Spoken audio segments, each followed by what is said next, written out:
And Joe, if you weren't planning it on already, will you give a little background as to why we're doing the combo here? Sure will. Yep. Actually, yeah, Thank you. we should probably go ahead and start with that. So I'll go ahead and let you start with that. Okay. Uh, Hello, everybody. Thanks for joining us. I'm Joe Hummer, NCDOT, former president of the North Carolina section. Welcome. We've got a great group today, and we're so glad to be able to do this. Really an initiative of the Southern District of ITE that asked sections to work together and do joint programs. So this year, North Carolina and Virginia were asked to work together, and we did. And here's the result of our collaboration for you today. We hope this works out well. I know I'm looking forward to hearing my colleague Stephen's presentation, and I'll do my part to hold up the North Carolina side of things. So the idea we had was to sort of sample the best of each state, what Virginia does really well and what North Carolina does really well. What do you in Virginia want to hear about from North Carolina, and in turn, what do we in North Carolina want to hear about from Virginia? So I will be presenting on how North Carolina manages to install so many alternative intersections, especially RCIs. And Stephen Reed from VDOT will be presenting on safety programs that are done in Virginia at VDOT, and how Virginia manages to really have such a relatively lower fatality rate than surrounding states, including North Carolina. So we're looking forward to hearing that. We didn't have our arm wrestle before we started here. Stephen, do you want to go first, or shall I? If you could go first, that would give me a minute to catch my breath after this We'll certainly joining exercise. Yep. Joe, before we get started, just the normal couple of announcements, if you don't mind. Sure. Yep. For those of you who haven't attended one of the NICSite webinars before, particularly the Conversations in Transportation series, we have just a couple of things we like to announce at the beginning before we get started. First off, we're going to take questions at the end of each of the presentations, and we're going to use the Q&A function here in Zoom. At the bottom of the screen, you'll see Q&A right next to chat, but please use the Q&A function to put your questions in. That way we can track which ones we've answered and which ones we haven't. The second thing is we are giving out PDHs for this presentation. We will send out the PDH and evaluation forms via email. We got your email when you signed up on the NICSite website. So we will send those out to everybody after the presentation, either this afternoon or sometime tomorrow. And so with that, I'll turn it back over to Joe, and we'll get started. Yep, great, thanks. And that was Andy Wagner, HNTB, so kind to serve as host for this webinar. Really appreciate Andy, and Mark Herman on the VDOT side. I'm sorry, on the VASITE, what do you call yourself? The VASITE side? VASITE. Yeah. Thanks to Andy and Mark for pulling this off. We really appreciate it. So I'm going to share my screen at this point.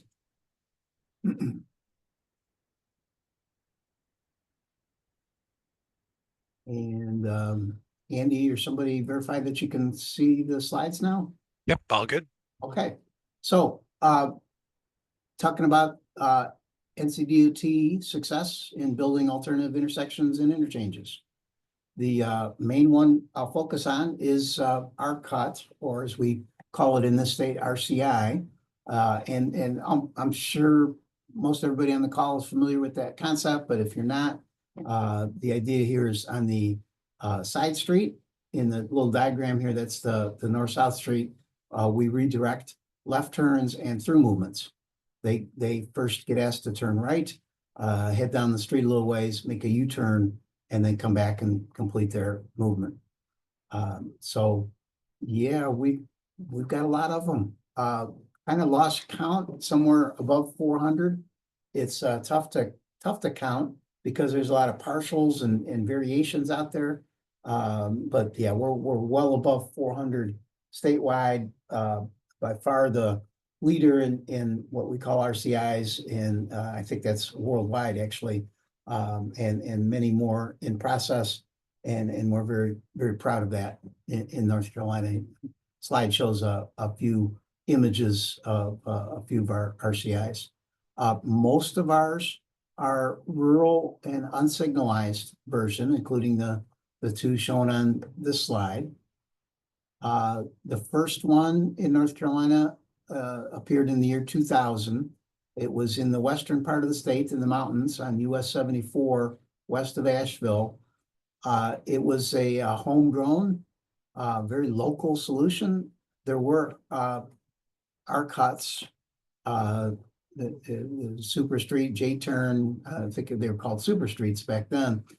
There were some in other states. Maryland had a few from the late 1980s, really, but in North Carolina, they seem to have been developed sort of homegrown organically. Don't think the engineers out in Division 14 were aware of the ones in Maryland or the publications that were out there. They saw a problem and they developed a solution to it that you see on the slide there. Their solution is still operating 25 years later and doing very well, fixing that crash problem on a very tough road out in the mountains. There's not a lot of room. They couldn't widen. It was tough to add turn lanes. They sure didn't want to signalize. So they kind of homegrown solution that turned out to work really well. So how do we go from zero in 1999 to over 400 now, 25 years later? And the next few slides are going to give some of my ideas on that. How, why have we had the success that we have had? And first thought in my mind is that the first couple have to work. If you do a couple and they don't work, you're not going to do any more. On the slide here is one of the first ones. This was east of Fayetteville on NC 87. You see the before and after collision diagram from those days. Wow, there's no disputing that even the opponents in this place couldn't dispute when we show a collision diagram that looks like that. So pick your spots, pick your first few very carefully, make sure they're good ones. And in our case, we were fortunate that they were successful. Next thing on my mind is tout the crash statistics. So you can see there, this was developed in research that I led back in the day. I claim no credit for this. This was somebody else's idea, and I was lucky enough to be able to tote up the statistics. But so my name happens to be there, but a lot of other people with much bigger and more important roles than mine to get to those gaudy numbers. So that's 46% reduction in all crashes and 63% reduction in the fatal A, B, and C injury. So fatal and injury crashes in the rural RCIs. The first, let's say, I think the sample size was 12 that were installed. Again, hard to argue with that. That's in the crash modification factor clearinghouse, 3 stars. So good quality study. Basically, the sample size was big enough. And yeah, those are great numbers. The opponents don't have anything to come back with when you bring those numbers. Down at the bottom of the slide, even better numbers with the homegrown study out of our safety unit. So basically, as soon as you can, get out there and do a legitimate safety study, and hopefully your numbers look like these, and when they do, pretty irrefutable. We've had success with conflict points. That slide that you see there is a winner. When that comes up at a public meeting or before some politicians or media, people understand conflict points going from 32 on the left at what we call a full movement intersection to 14 on the right at the RCI. They get 32 to 14. They get the fact that there's only two crossing conflicts, two chances to get hit at an angle with the RCI. That's been a winning point. We continue to use conflict points in our meetings and materials. All right, onward from there. One of the things that early in the RCI process at NCDOT and has continued on to this day is by whatever means, hook or crook, right? By whatever funding source. So a lot of the early ones, like this one shown here on US 17, installed at high crash location through the safety program. Look for your opportunities. Relatively inexpensive, again, rural and unsignalized, maybe fits within the existing right-of-way. Trying to avoid messing with bridges and even culverts and drainage, certainly utilities. Get the thing in place. I don't want to say wherever we can, but don't miss an opportunity. Let's put it that way.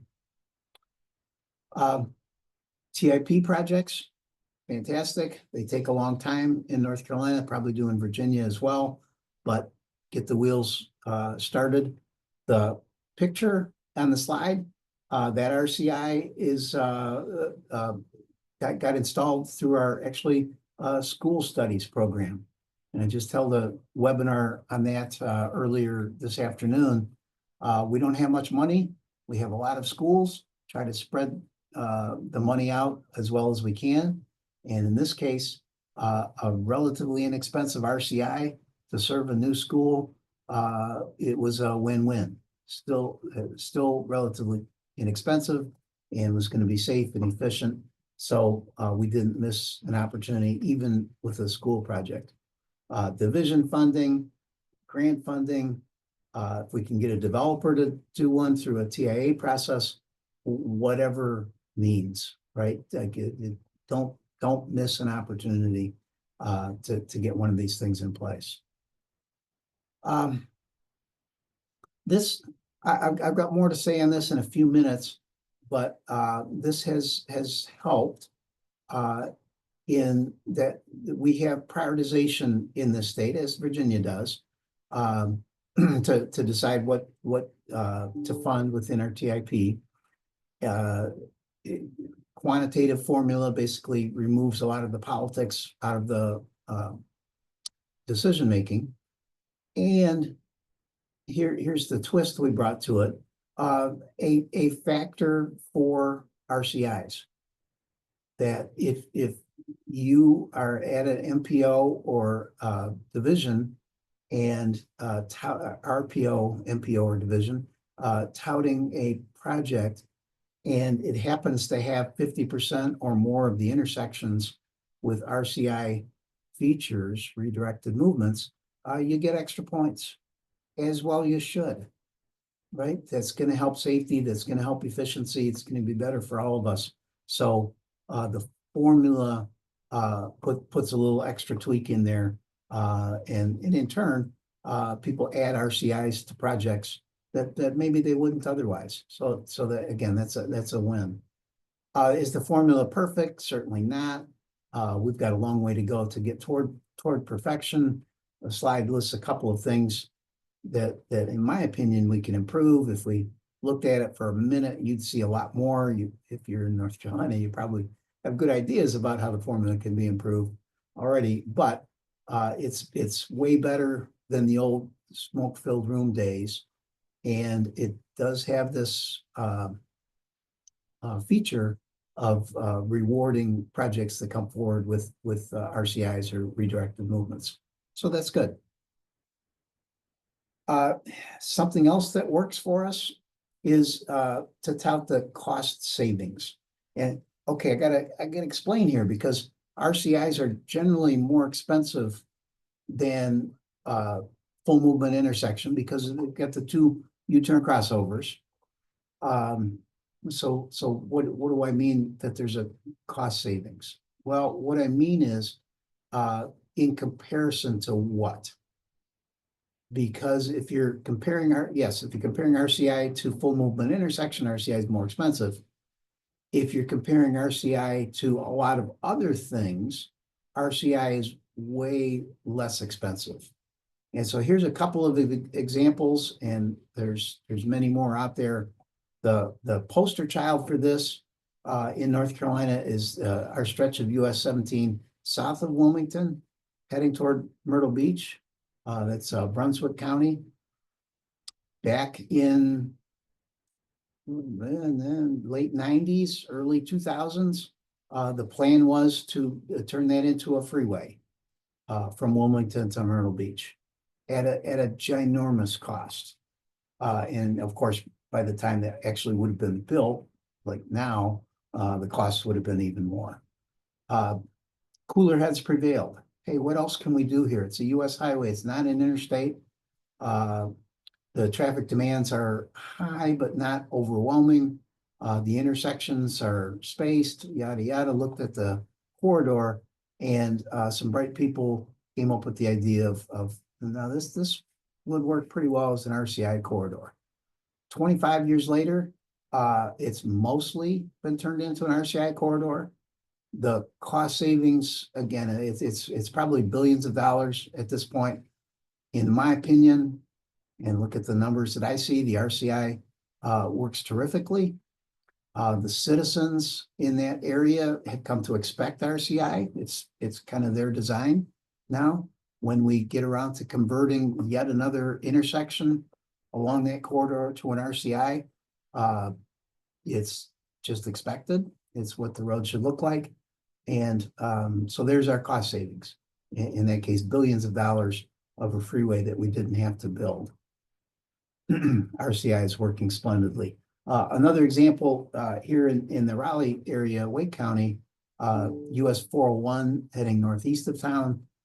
This was basically just an intersection project, but the intersection that was going to be converted into a interchange. There's also a bridge over a river at that point. Huge cost for that interchange. It's going to be a Park Law AB. Was going to take out 30 homes. Again, cooler heads prevailed.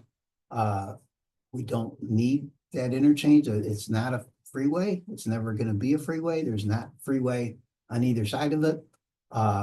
If we put in the right kind of alternative intersection, it'll handle the traffic just fine. It'll be safe. And 30 homes don't have to be bought out.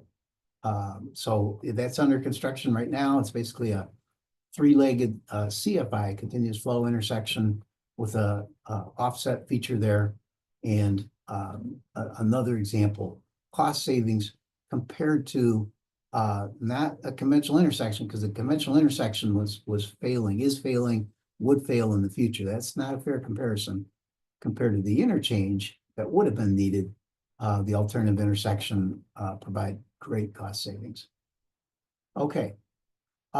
Here's one thing I'm really proud of in North Carolina.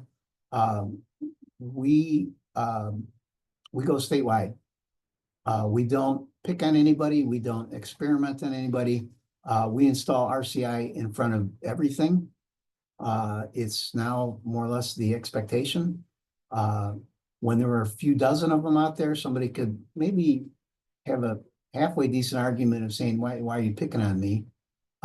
Now that there's hundreds out there and hundreds more to come, that argument doesn't hold up anymore. We install RCIs everywhere, in front of all kinds of businesses, subdivisions, churches, whatever kind of land use, doesn't matter. If it's the right design, that's what we're going to go for. So that's an advantage of a centralized system. You enjoy that in Virginia as well. Let's take advantage of that. And brush away that argument that we're picking on anybody. We're trying to put somebody out of business. That's ridiculous and untrue. And no, we're not. We're looking for the best road design, safety and efficiency. Okay. When we need to, we have studies to show the economic effects. My claim at this point is RCI is basically a wash compared to conventional intersection that it replaces, and maybe a little positive for the businesses. Three studies that are out there, one done in Virginia, one done in North Carolina, and the best of the studies, in my opinion, is the one done in Louisiana. The Louisiana study, before and after study, looking at sales tax revenue, 4 corridors, pretty substantial sample size. And there they found what they call R-cut, helped business. They got more sales tax revenue. And I like that study because it had a control as well. So controlled before and after. Theoretical work in Virginia, what they found was the market area for a business basically expands along the corridor. Makes sense. You get better travel times along the corridor, so you can draw in customers from a longer distance that way. And then the study in North Carolina for us, completed in 22, no significant effects for residential retail. I pulled my punch a little bit. They found a negative effect for RCI on industrial businesses. So that's something to look out for.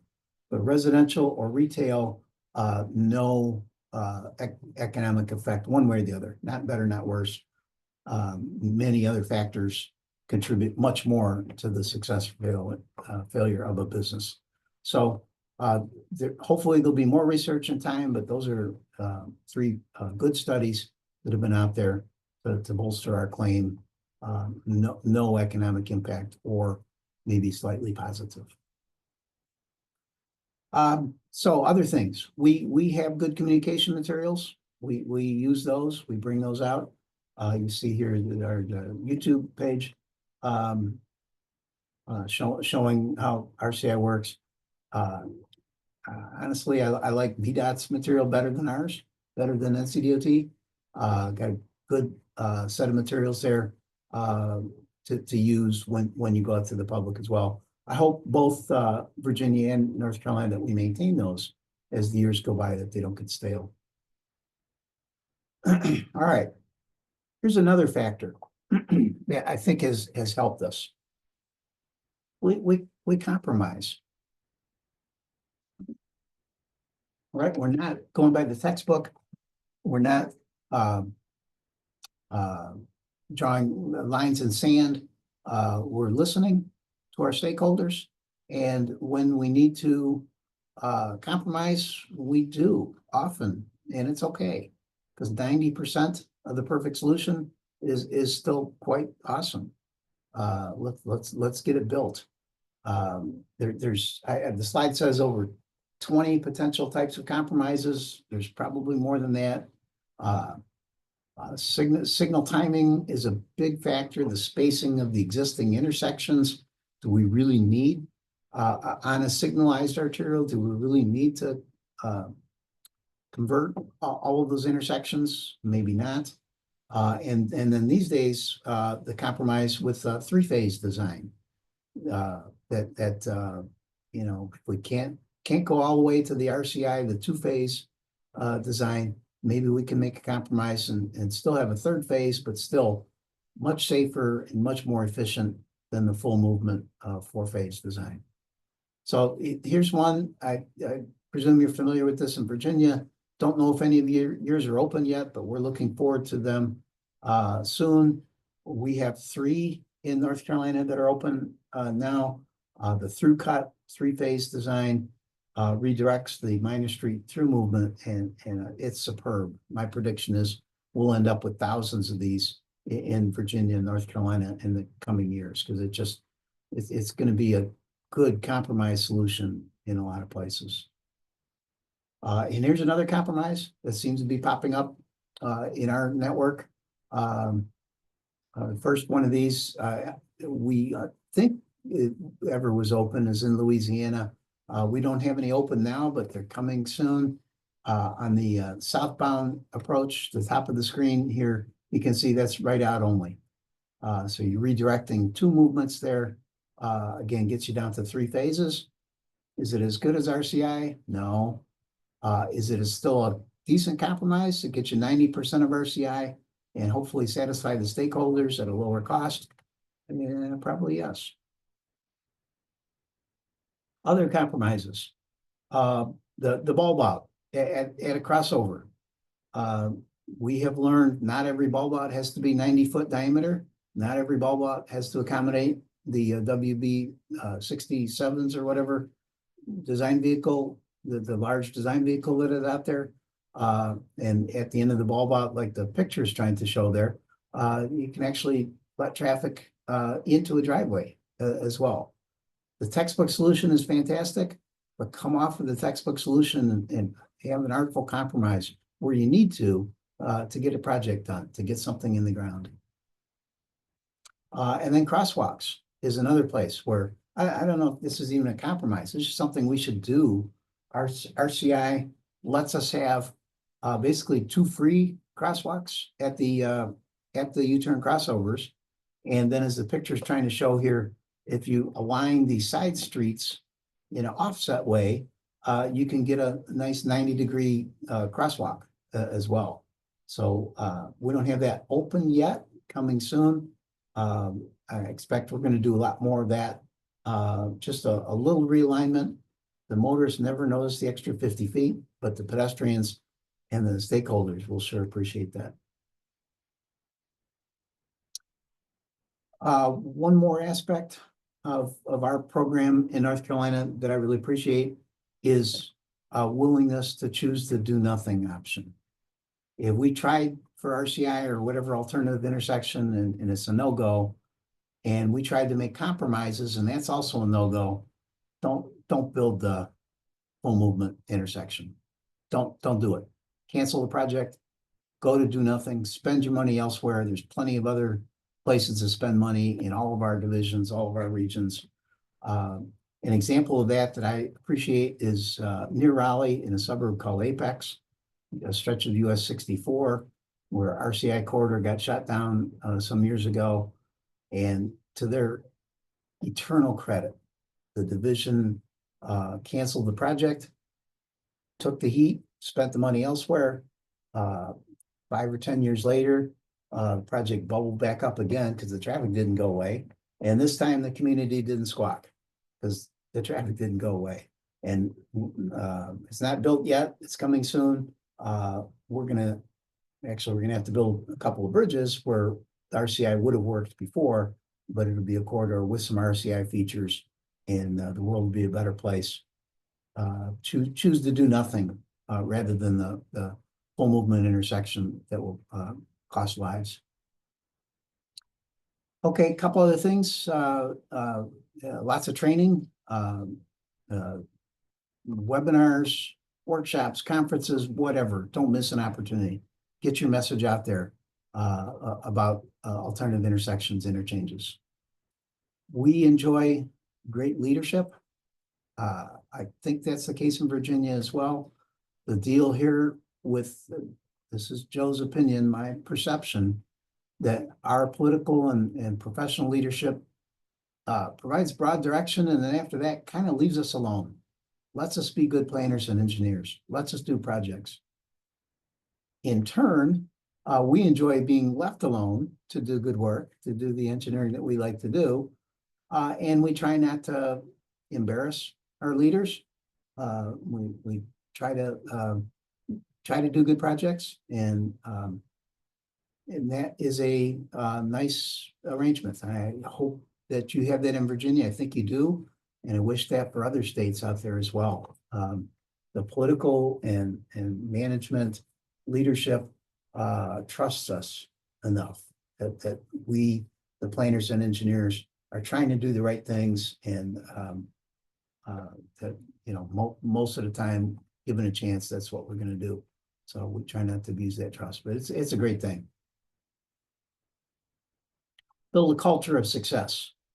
Make the RCI the expectation anywhere. I'm going to say a little bit more about that interchange on the slide in a little bit. But at this point, RCI and other alternative intersection in North Carolina are the expectation. We don't build 5-lane cross section anymore, and we try not to build full movement cross over a full movement intersection anymore. If it's a small road, roundabout should be the expectation. If it's a bigger road, RCI should be the expectation. Division 3 down by Wilmington that I described before, there are leaders with over 80 RCIs by their count. And at this point, that culture runs through their division. It's just the expectation of everybody there, and that includes all the stakeholders, politicians, media, etc. It's enjoyable. A couple things what haven't worked.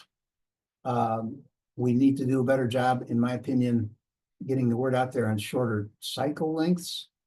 Somehow that hasn't translated.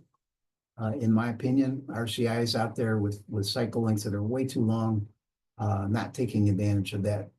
So we don't convey that idea very well at public meeting stage and out to the public, and then we actually don't execute that very well, in my opinion, either.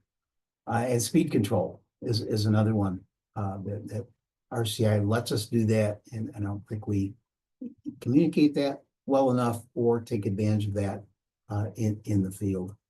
And then bicyclists is another one. We have lost that PR battle. The bicyclists still come out to oppose our projects. I don't understand why. RCIs and other alternative intersections, the numbers show better for bicyclists, but they don't get it. And we have not been able to overcome that perception. RCIs are still not easy. I don't want to sugarcoat that. We still get plenty of objections. The public still wants just a traffic signal, and the public still just wants lanes widening. And so that we still have to overcome that. Maybe with the exception of the Wilmington area, Division 3, a lot of parts of North Carolina still with a lot of work to do on PR. And we're just, we're not going to win that battle everywhere. Like I said before, we got to make compromises where we can and match, pick the right treatment for the right place. A word here about other designs. Just it's not all RCIs. We've done well in DDIs. The picture on the slide there shows a recently opened median U-turn northeast of Raleigh. Bow ties, continuous flow intersection, lots of different kind of roundabouts. So the message is out there that other types of alternative intersections, other ways to redirect traffic are possible too. I want to end with a couple of good pieces of interchange news as well, because alternative interchanges should be prominent and on our minds as we go to new projects across our network. So this one in the picture is the world's first, as far as I know, super street interchange. Opened on I-85 in Division 9 a couple months ago. Basically took a really awful diamond that was having very frequent angle crashes and replaced the full movement ramp terminals with RCI directional features there.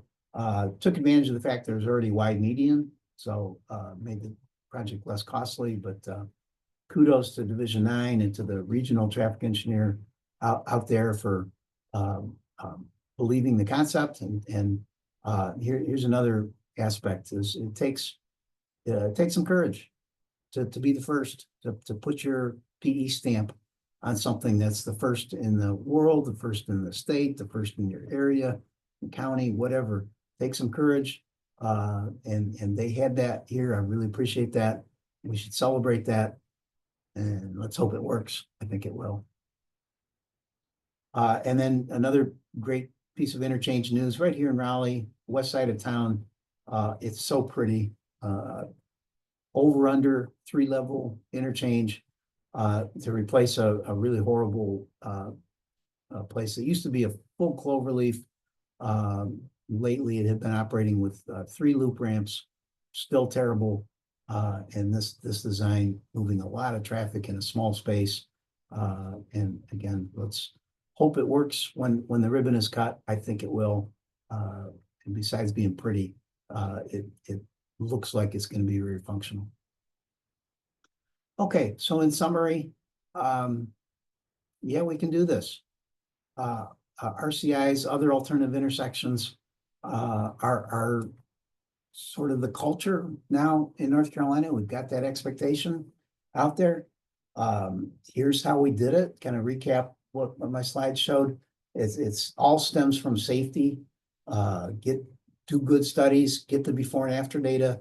Hopefully they come in as they should, showing that the alternative designs are better. Fund it however you can. Grabbing money, as I said, TIAs and schools and grants and whatever sources out there, safety program for sure. Make sure your prioritization formula rewards good design, RCI or other alternative intersection. Tout the cost savings, especially in comparison to freeways and interchanges and the really expensive ways that people have in mind to move more cars. Even-handed approach. We don't pick on anybody. We like RCIs everywhere. Tout the economic benefits. They're good for business. They're good for property values. People enjoy not having to be caught in traffic. Maintain the communication everywhere by all means. Make the compromises that we need to with things like the through cut design, redirecting fewer movements than 4, but still getting rid of phases and getting rid of conflict points. Add crosswalks. Don't build something awful. Choose to do nothing if you have to. Train up your staff. Work with your political and professional leaders. Hopefully, and again, in Virginia, I think you got that already, but nurture that relationship where they give us general direction, and then after that, leave us alone to be good planners and engineers. And then in the end, hopefully you've got that culture of success. Okay, with that, I'm going to wrap up and stop sharing. There's my contact information. Let's talk intersection, interchange anytime. Call me, email me. Those of you who know me, I don't really have any other hobbies. I just think about interchanges all the time. So happy to talk with you whenever you got something, intersection or interchange, let me know. So stop sharing there. And Andy, what do you think? Did we get any questions in or? Don't see any in the Q&A right now. Whoop, I think we just had a couple come in. All right. Nick, one of our favorites. Thanks, Nick. Wonder if RCI crosswalks can be tweaked as multi-use paths to appeal. Yeah, to appeal to more bicyclists. Nick, I think you're absolutely right. That's let's do that and tout that and make that work. I agree with that. Three ways to cross the big arterial instead of 2 crosswalks, or maybe just 1 in some cases. That's got to be better. Vanu, any stats on improved pedestrian crossing or reduction in pedestrian crashes? Don't have any safety numbers for pedestrians or bicyclists. That hurts us. That hurts us in every aspect. Roundabouts, same way. There, ironically, there aren't enough crashes involving pedestrians at RCIs or roundabouts or most anywhere else to do a good study, right? The sample size just isn't there. So that hurts us. What we do have are things like 20 flags results, from NCHRP 948 to quantify the pedestrian experience that way. And when you do that, run them in 20 flags, you see that most of our alternative designs are better than the big wide conventional full movement intersection. That's what we got. Zach, can you explain what I mean by the numbers show RCI better for bicycles? Yeah, that's the numbers I'm referring to are 20 flags out of NCHOP 948. Given the rural nature of most RCIs, wouldn't expect off-road bicycle facility or side path to tie into the sidewalk crossing.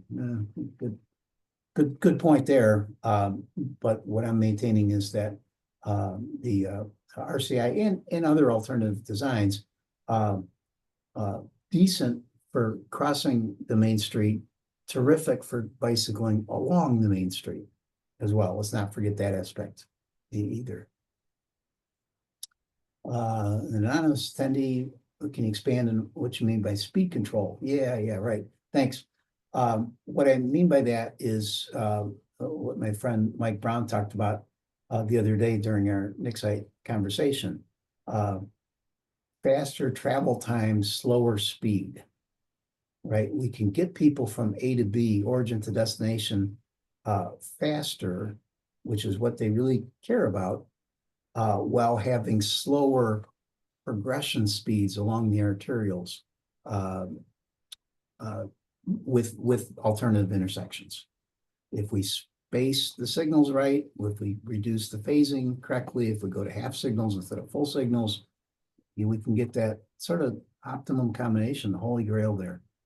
Faster travel times, slower speed. That's what I'm talking about.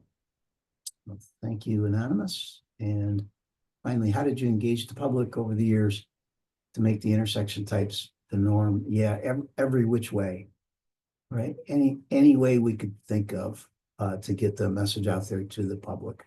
And especially the safety message, especially the crash reduction factor.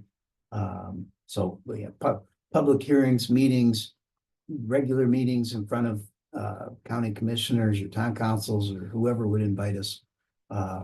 Many of us on the staff here with a sort of canned presentation ready to roll when we've got the chance.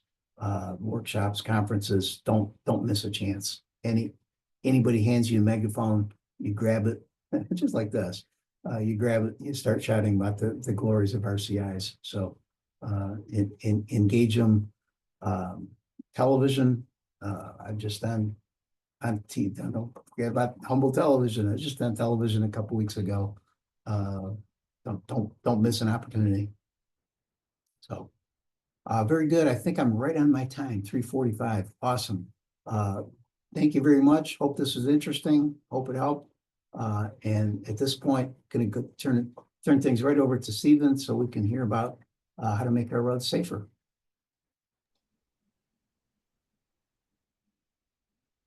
Great. Can y'all see my screen? Yes, we can. Slide. Yep. We got Awesome. Very good. Well, thanks for having me today, Joe. That was great encouragement and good information. Appreciate that. I'm going to talk a little bit about innovative RCI type intersections, but not too much, since there's that overlap.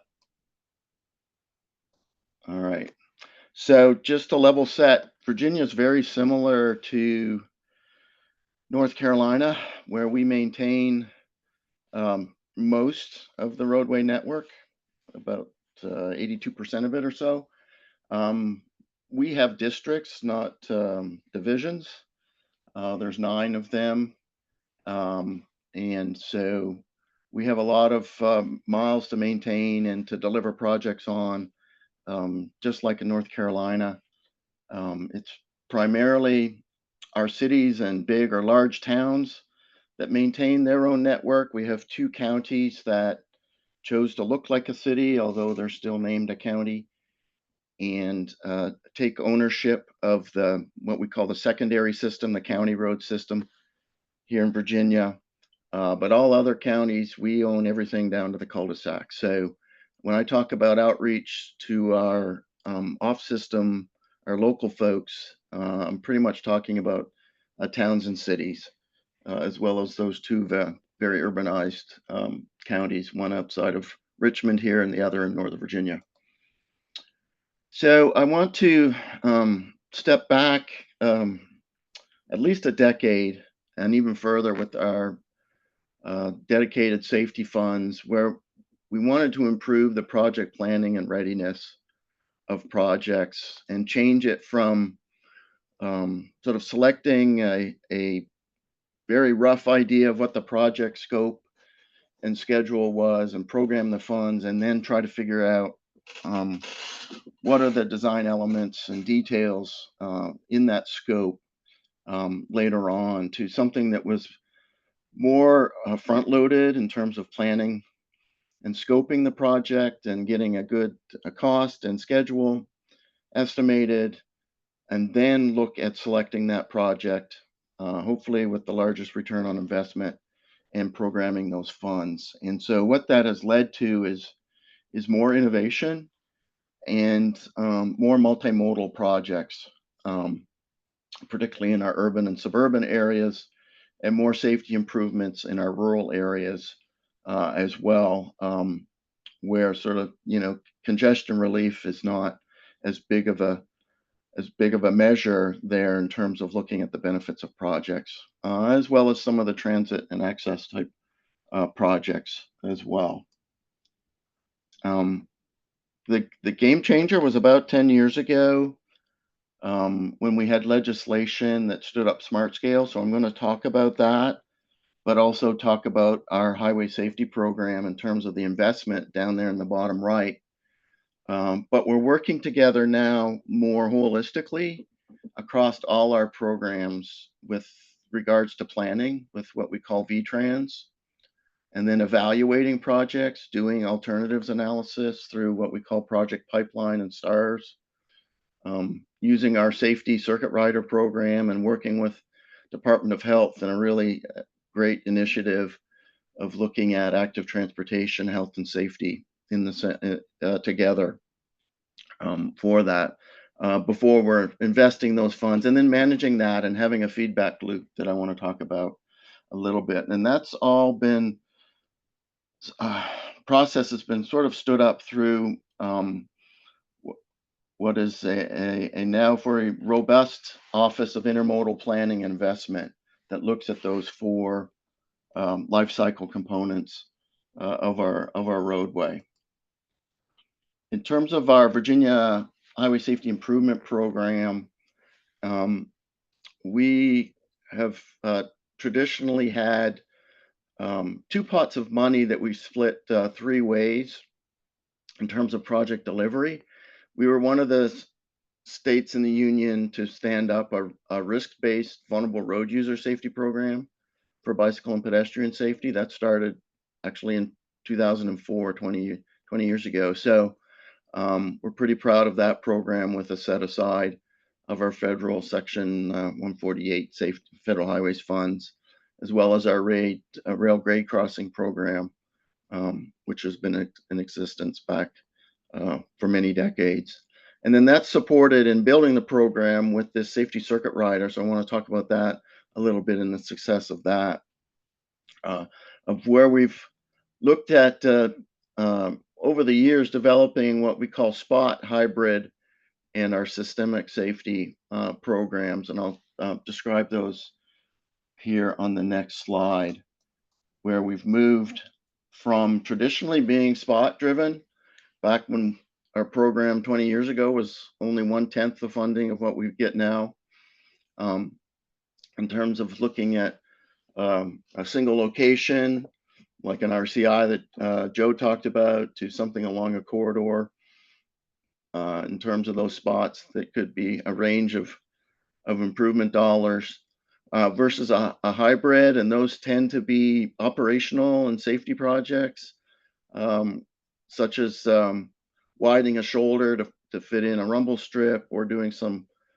technology improvement to a signal system along a corridor to improve safety. So that's kind of our definition of a hybrid project, somewhere in terms of the cost, medium cost, between a high dollar spot and a lower cost systemic, which is, traditionally traffic control devices, pavement type improvements that are spread across the network, that we've been doing for many, many years, on a cycle that at first had some pushback from folks in terms of the benefits, before we had great crash modification factors, to now where it's the primary delivery of our safety projects for that. So in terms of our safety program, we have a crash-based funding distribution where starting back in 2004, when our fatalities were about 10% of our fatal crashes, we set aside 10%, and now with that fatality percentage growing, are up to at least 20%, some years a little bit more, depending on what projects we receive from our partner localities, those cities and towns, of spending over 20% of our federal and state safety dollars on bike and ped improvements. Locally maintained streets similarly have about 20% of our serious injury and fatality crashes. So they get a set aside that's our target as well for funding. And here in Virginia, there was a policy change a good 10 to 15 years ago that basically federalized every dollar that we could and provided the state match to the federal, either 80 or 90% funding that 10 or 20% needed by either on a VDOT system or on the local system. So I'm going to talk about these a little bit. Here's kind of a list of the tools that we have available, of course, starting with our strategic highway safety plan, laying out the umbrella of what sort of strategies and actions that we want to pursue. Last year, like North Carolina, we're required to complete a vulnerable road user safety assessment. And we had actually done that prior to the federal requirement for that to be a supplement or an addendum to your strategic plan last year. With our development of a pedestrian safety action plan back in 2018 and 19 to now being both a ped and bike safety action plan. We have been doing highway safety manual based network screening for over a decade. And so we've been using that both for the safety program and for our smart scale funding that I'll talk about here in a minute, as well as some crash tools in our preferred crash modification factors out of the clearinghouse and other sources. And all of that gets input now in through the smart portal for both our districts and our localities that are applying for submitting project proposals. And we do some technical assistance and that safety circuit rider that I want to explain a little bit more detail. First, for network screening and defining our needs, we use the Highway Safety Manual, potential for safety improvement methodology with our safety performance functions that we've had now for quite some time and have updated over the years. We look at 5 years of crash data and potential for safety improvement so that we're not finding sites, whether they be a roadway segment or an intersection that might be above normal 1 year and below normal the next, and jumping off and on of that potential for safety improvement list and mapping. So we look and rank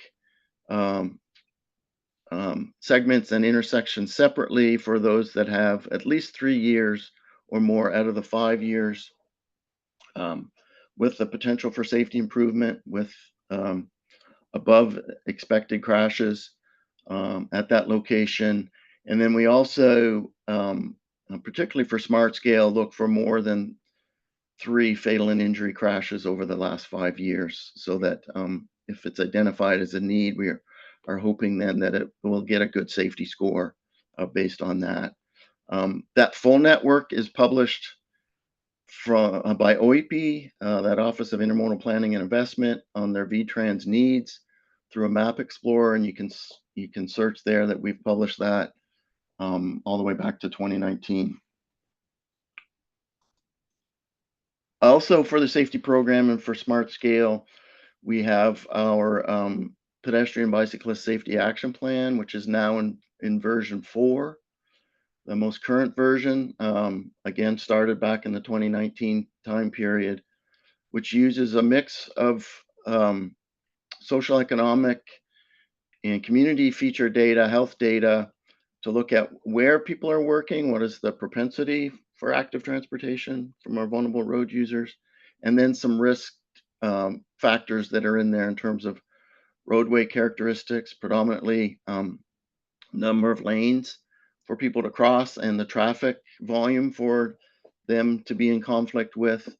Since our deep dive into our fatality and serious injuries indicated that most of our problems are people crossing the road.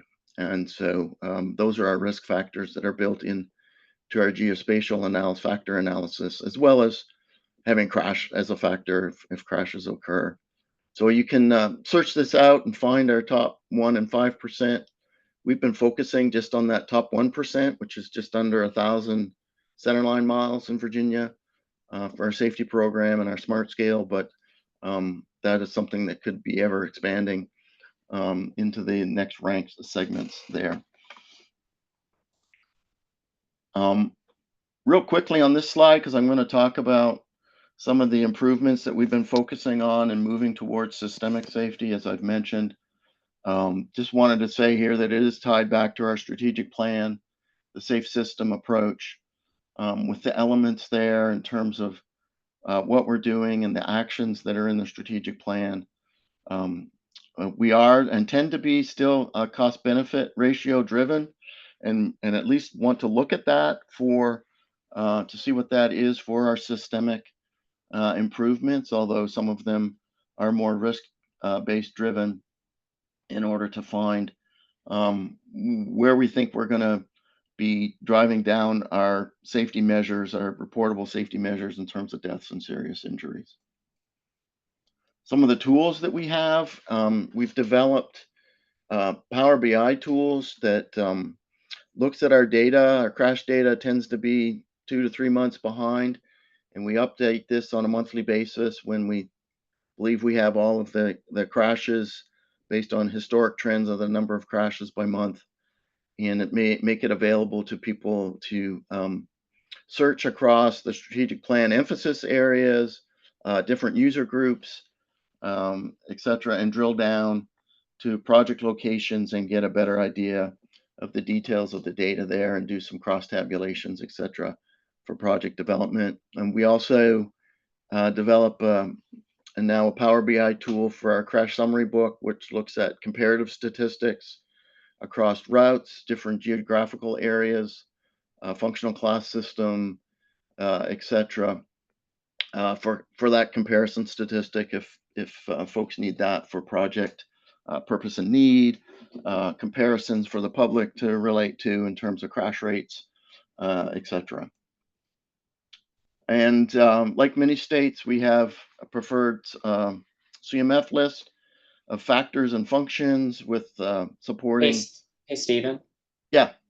I don't know if your slide is slightly off or things are just lagging significantly, but I'm just because I'm looking at your slides on the side here, and slide 13 is about the preferred list. I'm seeing 12 on screen still. Oh, thanks, Mark. So I don't know if you have 13 up. If so, just so you know, it's lagging a bit. Either that or. Okay, there's slide 12 for me. Did it change to 13? It's on 11 now. Oh, Lord.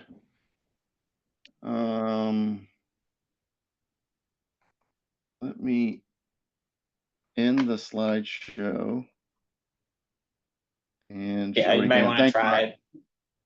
not sharing and sharing again or something like that, because it seemed to be lagging pretty significantly. Yep. Is it showing now? Slide 12? I see the slide 12 now. Okay, let's try, see if that works without having to reshare. 13, which is number 12. That's probably the problem. That's my slide numbering problem there. Thanks, Mark. You're welcome. Okay, there's the CMF preferred list. We have that available on our website as well. And in the past, we used to have spreadsheets. They're still available online. But starting with SmartScale back in 2015, we developed what is now known as the Smart Portal, where all of our funding programs have submittal for applications for funding. And so folks can go in for our safety program. That ingestion period is in the late summer, early early fall. Smart Scale is on a different cycle. And so that all of the project specifics, the benefit cost analysis is all run now through the Smart Portal in the similar way that we ingest Smart Scale projects. Preliminary scoring of that, evaluation is done, and then we look for the biggest return on investment and some other factors before it's submitted to our Commonwealth Transportation Board, the CTB, for final approval of our spending. For assistance, we have on-call consultants that are available, and we provide technical assistance primarily. Again, this is to our localities, those cities and towns, and we deliver that sort of as a free service for those that are interested and need support and don't have the bandwidth to do that. And that has become very successful because of our successful Safety Circuit Rider program, which we are supporting with our safety dollars in collaboration with our research division, our Transportation Research Council, and our LTAP, which is run through the UVA Center for Transportation Studies. And so that program has got out and over the last 3 years touched all of those towns and cities, particularly the smaller cities that don't have the staff resources and the expertise to dig into the data and generate safety countermeasures and look at the benefit cost of those. And so with that training, conducting some road safety assessments, what we call audits here in Virginia, and helping them with that. We've been very successful at encouraging folks to get involved with the safety program. And here's what we're spending our money on. So we, as I mentioned before, have been working on spending more of our dedicated dollars on systemic improvements, and that's primarily because we presented to our board the return on investment for systemic versus hybrid versus spot when we were showing them our expected safety targets that we submit to federal highways.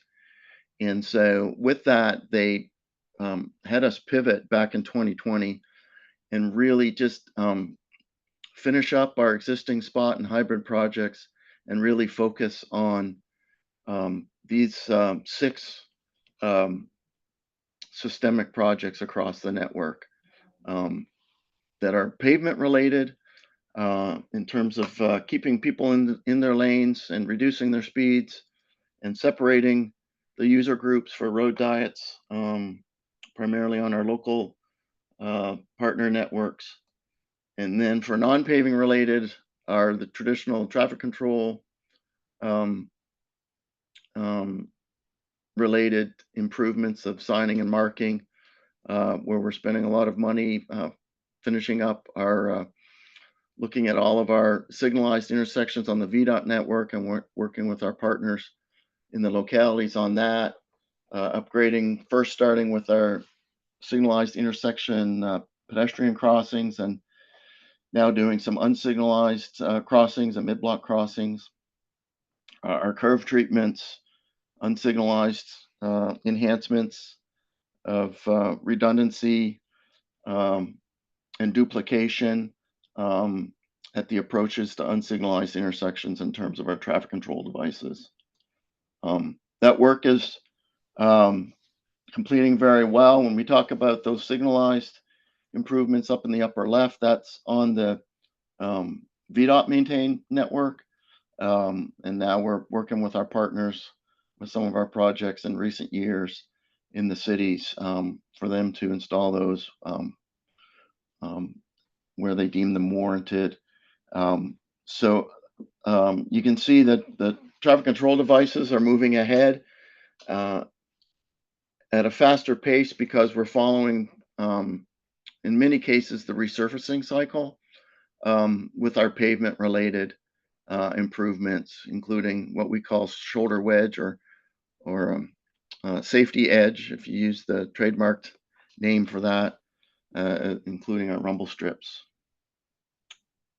We're into phase 2 of that systemic now of expanding our flashing yellow arrows, like I mentioned, to the local network and to those difficult signals that needed a structural review in terms of the signal heads.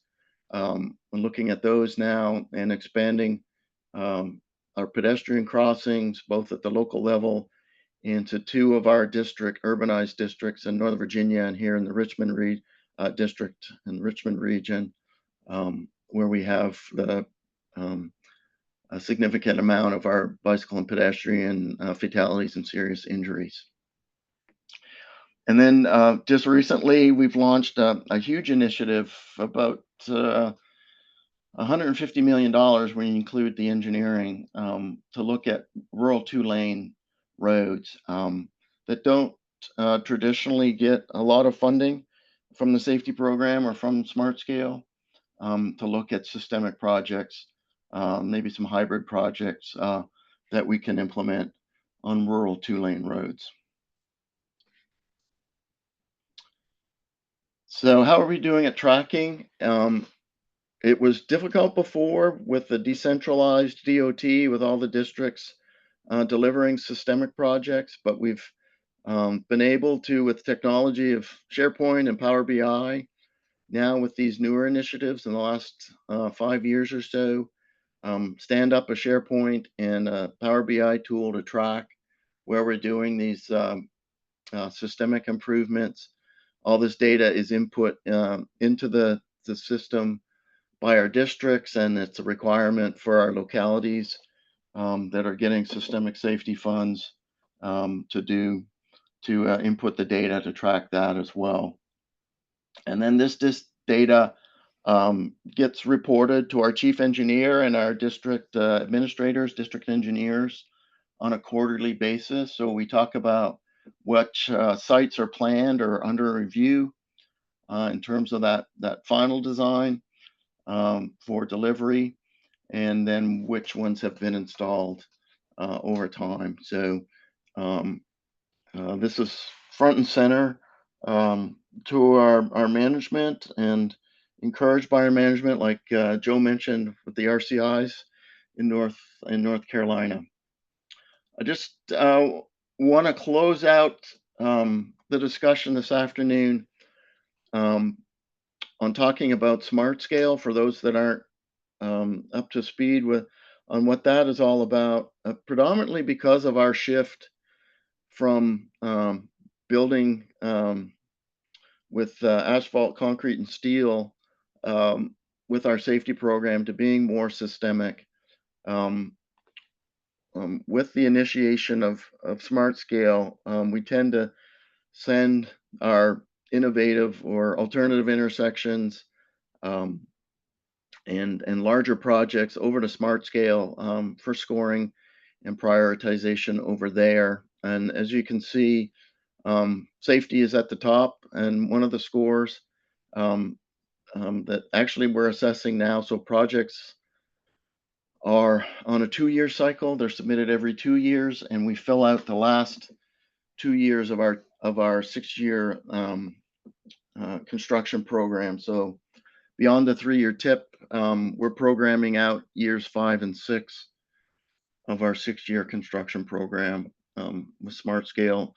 HSIP is slightly behind that, where we have projects programmed out into years 3 and 4 and leave some flexibility in those outer years with the safety program.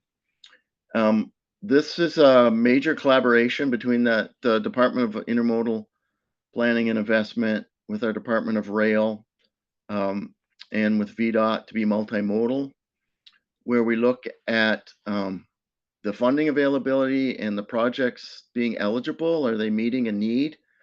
I'll talk about that here in a second. And I talked about that with the safety needs, with our potential for safety improvement analysis in our bicycle and pedestrian safety action plan, network screening. They apply. We do that screening here in terms of the need. Are they applying for a project where there is a known need? Then we evaluate that and score it, which we're active trying to finish up right now for it to go to our Commonwealth Transportation Board in January, with the final update in the spring of the funding scenario that they approve. We have multiple needs that are on our corridors of statewide significance.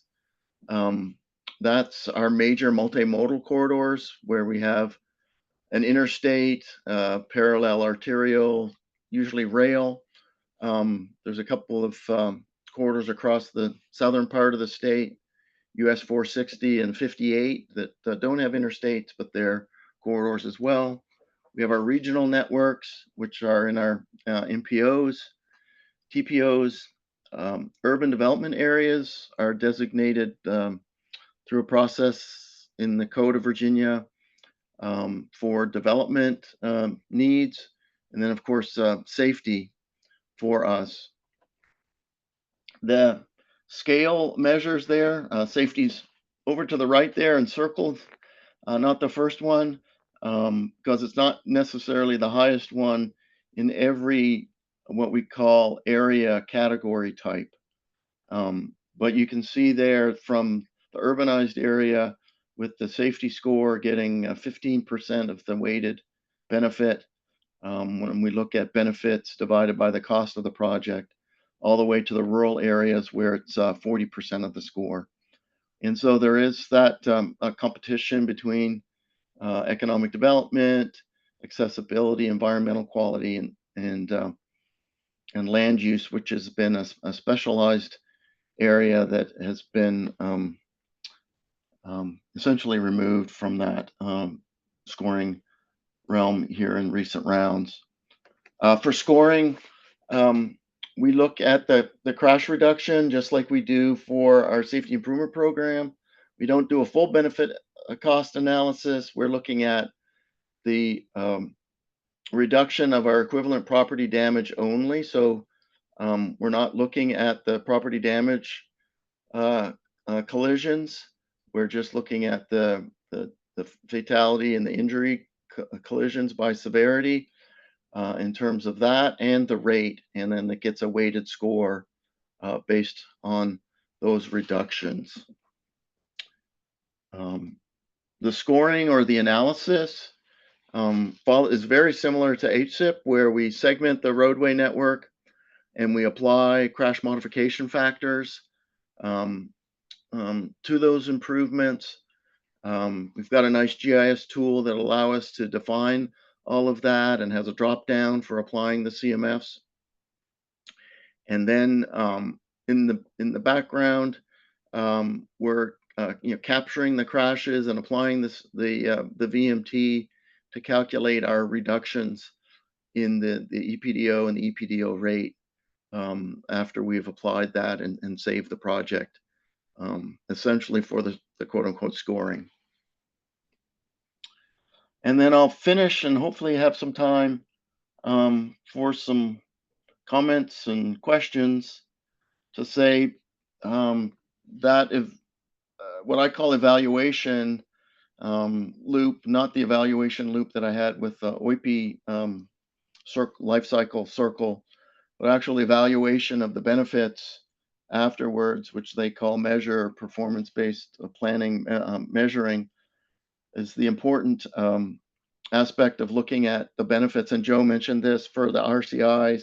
I'm actually envious of NCDOT's has put more resources into evaluating projects over the years. So that is a great programmatic effort that they have at NCDOT. We've been doing simple before and after crash reductions and reporting those to federal highways now for 20 years or so. And we've begun a more robust evaluation of systemic projects, hopefully to come up with crash modification factors for Virginia, since we're spending so much money and have so many sites. We'll get that sample size that Joe was talking about to see what we have. And in fact, we're looking at some of our RCIs in Virginia too, on a small sample, at least to see initially. We're nowhere near 400, but we're looking at those as well. From the smart scale side, to see what's going on. So we've funded almost 800 projects with smart scale since the inception for FY 2017, back when we started in 2015 with the scoring. And we're doing a simple, at this point, equivalent property damage only before and after on those completed projects, but hope to have more and more of those so that we can get a 3-star star rating that Joe was able to get back in 2010 for the RCIs. And so that feedback is, I think, really important when you do go out to the public, to show that it's not just a national study or a study, picked from North Carolina or some other state, or a lower star study, that states are able to do their own evaluations and to publish their own data with that. So with that, I will close. Here's some contact information. My colleagues in project delivery, Tracy Turpin and Deepak Kalora, are available for any details of how our safety program works in terms of the project ingestion, scoring, and prioritization. Of course, I'm available as well on that, and also for smart scale questions. So with that, I think I'll stop sharing unless someone wants me to go back to a slide. Any questions? We don't have any in the Q&A right now, but I said that last time and immediately 2 or 3 came in. So if we just give it a minute, I wouldn't be surprised if we had some Stephen, this is takers. Joe. Thanks. Good presentation. I was wondering where roundabouts fell. Too big for safety, too small for smart scale? Essentially now, Joe, that is the case. We're finishing up some safety roundabouts. We've done a couple of quick build modular roundabouts with safety funds, and so we're looking at that as an alternative to sort of a hybrid, quasi-systemic type improvement where we can fit it within the footprint. But yeah, we've been pushing most of our innovative / alternative RCI type improvements over to smart scale. Yeah, and I want to share the pain there. I think we're finding the same with roundabouts. They're just in between. It's tough to get them funded one way or the other. Yeah, the costs have gone up a lot in the last 5 years. Let me just put it that way. Some of our smart scale projects have come back and asked for safety funds because of those cost increases. And there's been a roundabout or two that, have done that. So sort of commingling the funds, if you will, on some of the projects.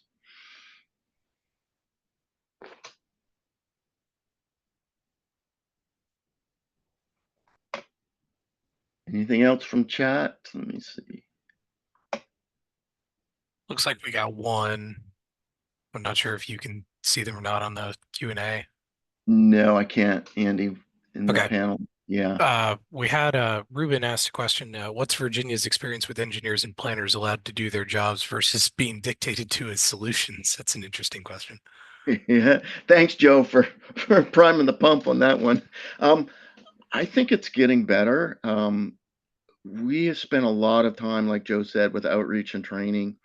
And I think just bringing in the safety scoring to the larger projects has really, really educated people in terms of what we mean by substantive state safety, right? What are CMFs, or what are we really doing to drive down the numbers?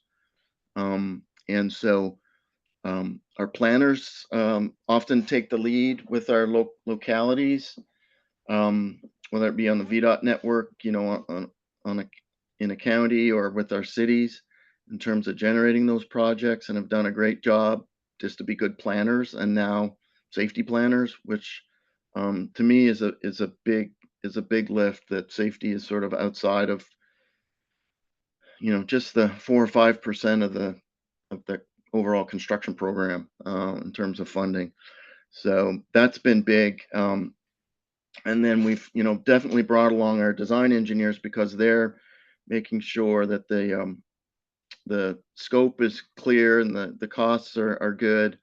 And applicants have learned what scores well in smart scale, and in safety projects, particularly the systemic ones, going for systemic improvements on the safety side, but also, you know, including bike and ped accommodations on smart scale projects, um, improves the overall scale score, and as well as some of the extra safety treatments there, and some of these reduced conflict intersections are becoming more predominant, and we are funding those as well with smart scale. But like Joe said, there are some of them where there is pushback, where a county board may think it's a great idea until it goes to a full public hearing through the design process, the public outreach process. And so, you know, we continue to work at that, as Joe has mentioned, with the innovative intersections. But I think overall, um, we've gotten great support. One thing that's interesting with Virginia is that our commissioner, our head of VDOT, used to be in my position. I used to work for him, so he used to be the state safety engineer for a while, about 20 years ago. So we have a great advocate at the very top of our organization when it comes to safety. So that Joe mentioned that, and that's been a great thing too. So he understands exactly what we're doing. Hey, Stephen, this is Joe. I got one more for you. If I think we still got a few minutes. What's next for on the systemic side?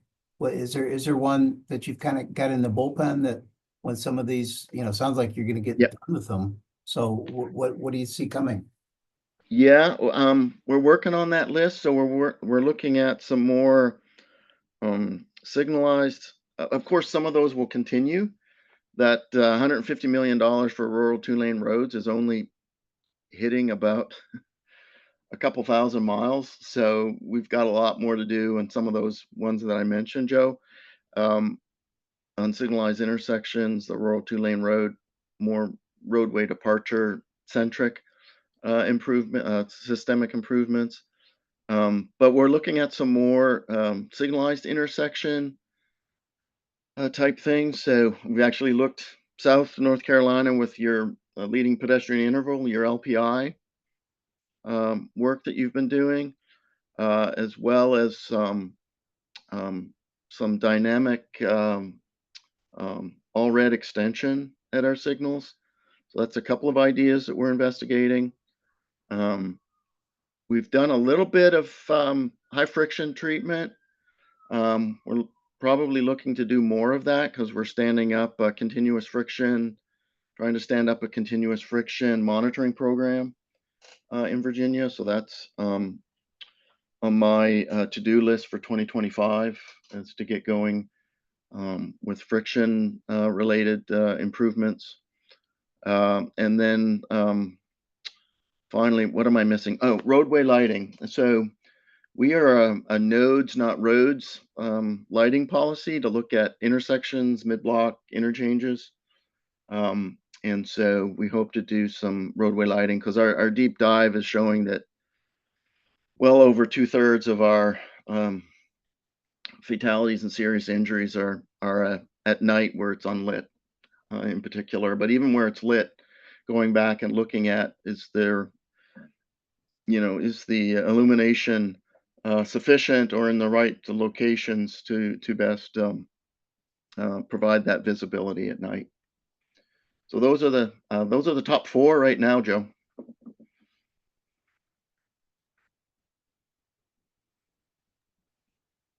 And Stephen, we got one other question just came in to the Q&A from Dale. Appreciate it. Does VDOT incorporate the consideration of road diets into the resurfacing program? Yes. So on the VDOT network, our districts are doing that just as part of normal maintenance, 1, 2, even 3R projects. We have a whole safety review process for that. So we've identified the candidate locations, which are primarily 4-lane undivided segments, although there's some other segments that are potentially divided ones. And just in the last couple of years, we've permitted localities to submit for road diets, lane reconfigurations under the safety program, and we're seeing them under smart scale, where it's perhaps it's taking an existing 4-lane corridor and it's building in bike lanes, separated or not, or a shared use path. So it's got a little bit more construction cost to it. So we're actually seeing some pretty innovative, I would call it right-of-way reallocation, more than just the roadway itself, in terms of looking at the bicycle and pedestrian safety as well.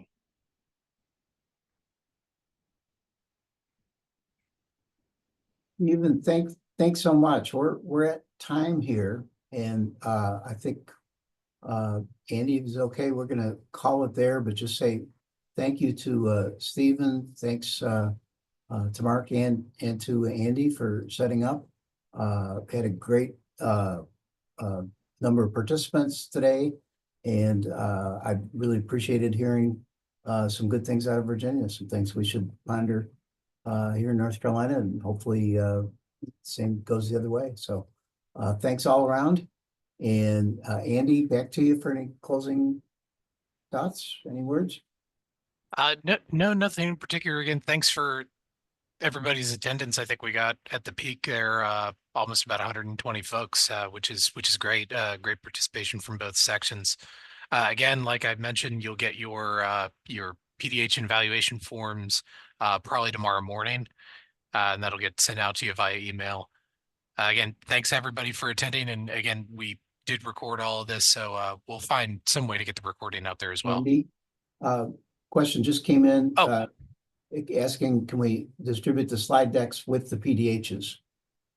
Yeah, we can get those out to everybody with the PDHs as long as I have them both from you and from Stephen. Yep, send them your way, Andy. All right. Okay, good. Thanks, y'all. All right. Thanks, everyone. Bye. Thanks so much for your help. Get me on, Mark. Appreciate it. Yes, thanks, Mark.